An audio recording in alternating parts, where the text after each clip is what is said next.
Malayi वकी news से जिक्रा खुर्शीद। एक बड़ी शर्मनिसार वाली बात सामने आई है जो कि डीएजीपी 10वीं क्लास के छात्र के साथ बेरुखी से मारपीट की। तो आइए हम उस छात्र से बात करते हैं कि उसको किस तरीके से मारपीट की और उसकी फैमिली से भी पूछते हैं कि उन्होंने कंप्लेंट की, आखिर क्या कार्रवाई हुई। चलिए आइए देखते। पुलिस गई, चलिए आपके साथ ही पुलिस गई है, कार्रवाई हो रही है वहाँ। चलिए मेडिकल हो रहा है। नहीं, हम वहाँ जाएंगे। बाहर निकलिए आप। ये अपनी पोस्ट गलत उठा के एक 15 साल के बच्चे को मारा और हमें हॉस्पिटल में इन्होंने धमकी दी और हम लेडीजों पे इन दोनों बाप बेटों ने हाथ उठाया जिससे हमारी कोई नहीं हो रही है। आप निकलिए। ये अपनी पोस्ट का नाजायज फायदा उठा रहा है, मिसयूज कर रहा है। वो कह रहे हैं कि हम ये हैं वो कर देंगे। देखिए कितने इत्मीनान से बैठे हैं और हम दो लेडीज हैं, हम दो लेडीजों के साथ इन्होंने ये करा। तो ये रहे हमारे सामने जिस व्यक्ति को मारा है बेरहमी से। तो आइए हम उनसे पूछते हैं कि आखिर इनका कसूर क्या था और क्यों इन्हें मारा गया है।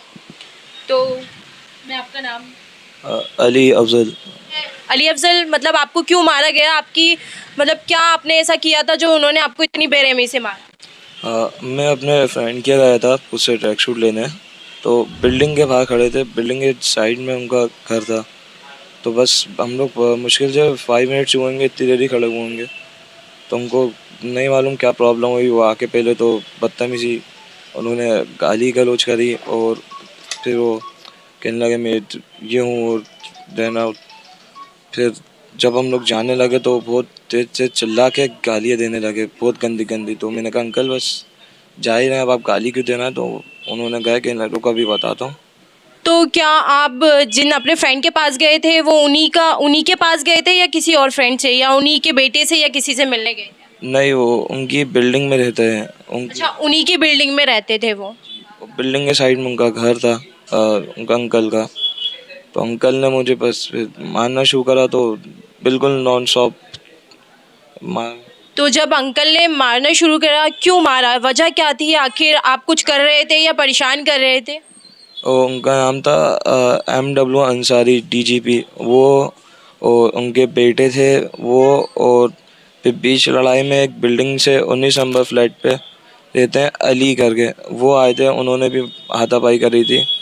अंकल ने मारना शुरू कर दिया था। बस मैंने इतना कहा था कि अंकल गाली मत दीजिए, मैं जा ही रहे हैं, बस आप गाली क्यों दे रहे हैं? तो इतने में उन्होंने मारना शुरू कर दिया कि मतलब आपका कोई कसूर नहीं था, आप वहाँ अपने फ्रेंड से कुछ लेने गए थे, उनसे मिलने गए थे, तो आप उनके फ्लैट के बाहर खड़े हुए थे, तो बस इतना सा आपका कसूर रहा?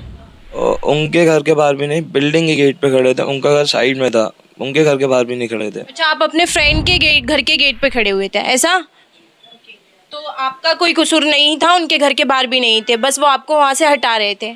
जी हटा रहे थे, मतलब बहुत बदतमीजी से, बहुत इनडिसिप्लिन, बहुत गंदी तरीके से बात कर रहे थे। मतलब मारा भी उन्होंने ऐसा था कि कोई किसी एनिमल को भी नहीं मारता, इस हिसाब से उन्होंने मारा था। तो बस इतनी सी बात पे उन्होंने मार दिया? मारा जब आपसे बोल रहे थे उसी टाइम में या बाद में आके आपको मारे? उसी स्पॉट पे ही जो मारा था। स्पॉट पे ही मारा था आपने?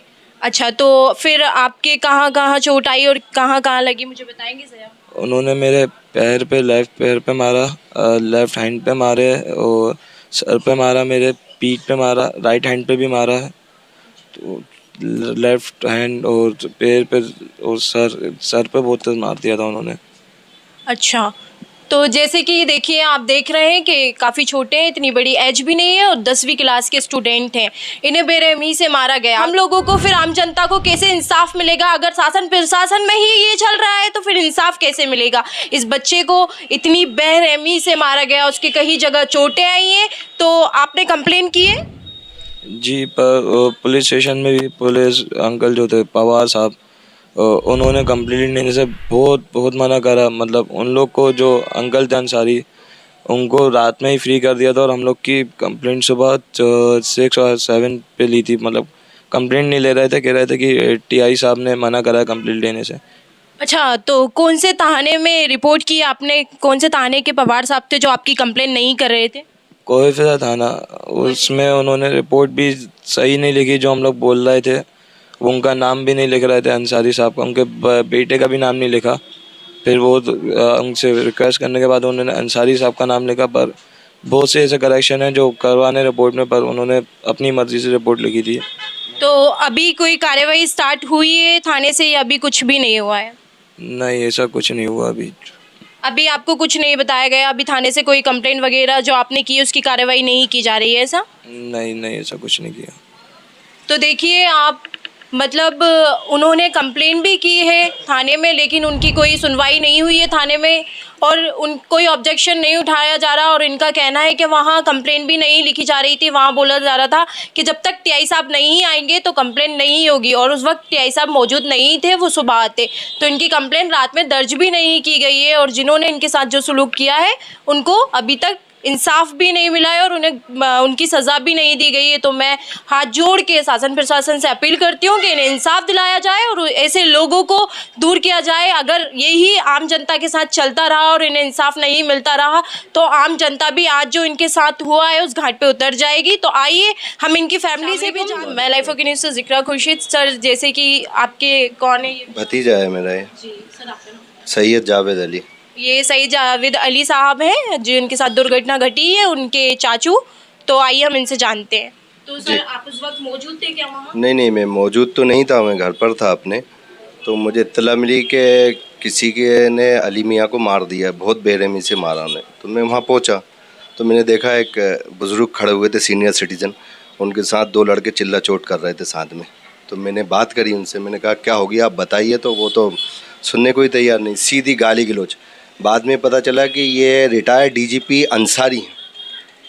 और जब मैं उनसे कह रहा हूँ अंकल, जैसे कोई बच्चे ने एक ने कहा कि चचा क्या हो गया, तो वो उसकी बात में क्यों चचा कह रहा हूँ मुझसे, मैंने मारा है, क्या कर लोगे, मैंने मारा है। मैंने कहा आप सुनिए तो मेरी बात, आप पहले बच्चे को मार भी रहे हैं और आप फिर धमकी भी दे रहे हो, दादागिरियाँ भी कर रहे हैं। तो उनका बेटा, उन दोनों ने मेरे पर हाथ छोड़ दिया, मारा पीटी शुरू कर दी। अच्छा, तो हाथ आप पर भी उन्होंने हाथ छोड़ा और मारा आपको? अच्छा, इतने में 108 शायद उन्होंने कंप्लेंट कर दी थी तो आ गई। तो मैं, बच्चा गिरा, इसको लेके भगा मैं। ये जब इसकी तबीयत बिगड़ी तो हॉस्पिटल थाने पहुंचा, थाने में भी ये बेहोश हो गया। और फिर थाने से हम इसको लेकर गए हॉस्पिटल में इनके जांचें हुई, सब चीज़ें हुई। लेकिन मुझे एक चीज़ समझ में नहीं आती कि ये आईपीएस अधिकारी होते हुए, रिस्पॉन्सिबल आदमी होते हुए, एक जो जिसको जिम्मेदारी थी, जो ज़िंदगी से पुलिस महकमे से जुड़े हुए थे, उन्होंने किस तरह एक मासूम बच्चे को इतनी बेरहमी से मारा। उन्हें क्या अख्तियार है, क्या राइट्स बनता है उनका कि बच्चों को हाथ उठाएं मारें? अगर बच्चे कोई गलती कर रहे हैं तो आप उन्हें डांट सकते हैं, समझा सकते हैं, उनके पेरेंट्स को कंप्लेंट करके फ़ोन करके बुला सकते हैं। इस तरह मार नहीं सकते उसको, उनको राइट्स नहीं बनता। और इतना सीनियर सिटीजन आईपीएस अधिकारी यानी डीजीपी इतनी बड़ी पोस्ट रखता है और इतना रिस्पॉन्सिबल और इतना एक बात करने का उसका लहजा होता है। लेकिन वो ऐसा लग रहा था कि किसी गांव के गवार या कोई उठाए गिने। बेटा डॉक्टर है उनका, बेटा भी उसी लहजे में बात कर रहा और उनके बाप भी, अंसारी साहब भी उसी लहजे में बात कर रहे हैं। सुनने को ही तैयार नहीं, नॉर्मली हम बात कर रहे हैं उसके बाद भी सुनने को तैयार नहीं। उन्होंने झूमा झटकी शुरू कर दी साथ में। तो जब आपसे भी वो बदतमीजी कर रहे थे तो आप उनसे नॉर्मली पेश आ रहे थे? मैं नॉर्मली पेश आ रहा था, लेकिन जब उन्होंने धक्का दिया तो मैंने भी धक्का दिया। इतनी देर में पुलिस की हाथापाई, पुलिस आ गई, पुलिस ने बीच बचाव कर दिया। ये बच्चा वहीं गिर गया, बेहोश हुआ गिर के। तो मैं लेके गाड़ी में भगा, पुलिस ने खुद कहा आप लेके जाइए इसको साथ, थाने पहुँचिए आप। हम थाने पहुँचे तो उनकी तो आओ भगत हुई, आइए सर आइए अंदर। टीआई साहब के रूम में बिठा लिया उन्हें। जिस बच्चे के लगी है, जो बेहोश हो रहा है थाने के अंदर, जिसके निशानात आए, जो पिटा है, उसकी कोई सुनवाई नहीं करी। उन्होंने कंप्लेंट बाद में करी जब वो बेहोश हुआ, जब हॉस्पिटल भी पहुंचाया, कोऑपरेट करा पुलिस ने भी। लेकिन अब वो आईपीएस उनकी सुनेंगे, हमारी कहाँ से सुनेंगे? तो मतलब आप कंप्लेन करने गए जब, तो मतलब उनको मेडिकल के लिए पहुँचा दिया था इनको। हम मेडिकल के लिए चले गए थे, मेडिकल में 2-3 घंटे हमें लगे उसके अंदर। फिर उसके बाद उनके बेटे ने हॉस्पिटल में भी धमकी दी हमें वहाँ। आपको किस तरीके की धमकी दी और कैसी धमकी? एक साहब और मेरे साथ बैठे थे, पुलिस खुद वहाँ मौजूद थी, मेडिकल करा के वो आ रहे थे, हम बच्चे की जांचें करा रहे थे। तो मैंने देखा तो मुझे घूर के देखने लगे। मैंने कहा क्या मारोगे क्या आप? बताऊँगा तुझे बाद में। बेटा उनका जो शायद डॉक्टर है, मैं तो नहीं जानता, फर्स्ट टाइम दोनों को देखा है मैंने। ना मैंने डीजीपी साहब को जानता, ना उनके बेटे को जानता। वो तो वहाँ भी शुरू हो गए, पुलिस खुद मौजूद थी वहाँ पर। तो देखिए, जैसे कि इतनी बड़ी पोस्ट पे डीजीपी, इतनी बड़ी पोस्ट पे होकर आखिर इतनी बदतमीजी कर रहे हैं। और एक डॉक्टर, जो कि डॉक्टर तो मतलब एक भगवान का, अल्लाह का मतलब रूप होता है, किसी ना किसी का ज़रिया होता है। वो भी अगर आखिर ऐसे लोगों से बदतमीजी कर रहे हैं, ऐसे सलूक कर रहे हैं, तो कैसे मतलब लाइक डॉक्टर, एजुकेशन पर्सन, एक तमीज़ नहीं है उन्हें बोलने का, और वो आम जनता से इस तरीके से पेश आ रहे हैं। तो सर, आप मतलब अभी तक जो आपने कार्रवाई की है, जो रिपोर्ट करी है, अभी तक कोई कार्रवाई हुई या? अभी कोई भी कार्रवाई नहीं हुई। और क्योंकि अधिकारी हैं वो, अब तक तो हम तो उनकी गिरफ्तारी की डिमांड कर रहे हैं कि उनकी गिरफ्तारी हो, लेकिन बच्चे को मारा गया है, अगर उनकी गिरफ्तारी नहीं हुई तो फिर हम इसके आगे कार्रवाई करेंगे। हम इसके लिए जितने भी हमें जो हथकंडे अपनाना पड़ेंगे वो अपनाएंगे। हम बिल्कुल कानूनी कार्रवाई करेंगे और कानून के दायरे में जाके करेंगे हम, क्योंकि कानून हमसे ज़्यादा वो बेहतर जानते हैं, वो ज़्यादा समझते हैं। IPS अधिकारी हैं, एक जिम्मेदार आदमी है, उसके बाद इतनी गंदी हरकत की है तो वो काबिल तारीफ़ नहीं है। और वो अपनी पोजीशन का उन्होंने भरपूर फ़ायदा उठाया कि थाने के अंदर उनको सर करके बिठाया जा रहा है। जो बच्चा पिटा बेहोश हो रहा है उसका कोई मसला नहीं है, सर आइए बैठ जाइए अंदर। वहाँ SP साहब को फ़ोन लगाइए, कॉल टू SP, मेरे सामने बात कर रहे हैं, अपनी कोई सुनवाई नहीं है। तो जैसे कि देखिए आप, कसूरवार वो थे लेकिन उनको इतनी रिस्पेक्ट दी जा रही थी थाने में, जबकि वो खुद कसूरवार हैं। उन्होंने 10वीं क्लास के बच्चे को इतनी बेरहमी से मारा। कसूरवार को अगर वो गलत थे, अच्छी पोस्ट पे थे, रिटायर थे, जो भी थे, एजुकेशन थे, अच्छी बात थी, जो भी था, लेकिन वो आखिर थे तो एक कसूरवार। तो कसूरवार को बिठाने की जगह, इतनी रिस्पेक्ट देने की जगह, जी हुजूरी करने की जगह अगर वो इस बच्चे को देखते और उनकी कंप्लेन लिखते और इनको इंसाफ देते बच्चे को। ये तो स्टूडेंट, इसकी क्या गलती, वो अपनी गलती भी मतलब उसने कोई गलती भी नहीं करी है, उसके बाद भी उसको इतनी बड़ी सज़ा दी गई और फिर भी शासन प्रशासन से अभी तक उसको कोई सुनवाई नहीं है, उसका इंसाफ नहीं किया जा रहा है। तो मैं शासन प्रशासन से अपील करती हूँ, हाथ जोड़ी हूँ, निवेदन करती हूँ कि बच्चे को इंसाफ दिया जाए और ऐसी गंदगी को दूर किया जाए। मैं लाइफ ओके न्यूज़ से जिक्र खुर्शीद। इस तरह के अधिकारी, इतनी बड़ी रेंज के अधिकारी अगर इस तरह की हरकत करते हैं तो कानून पे से पूरा भरोसा उठ जाएगा।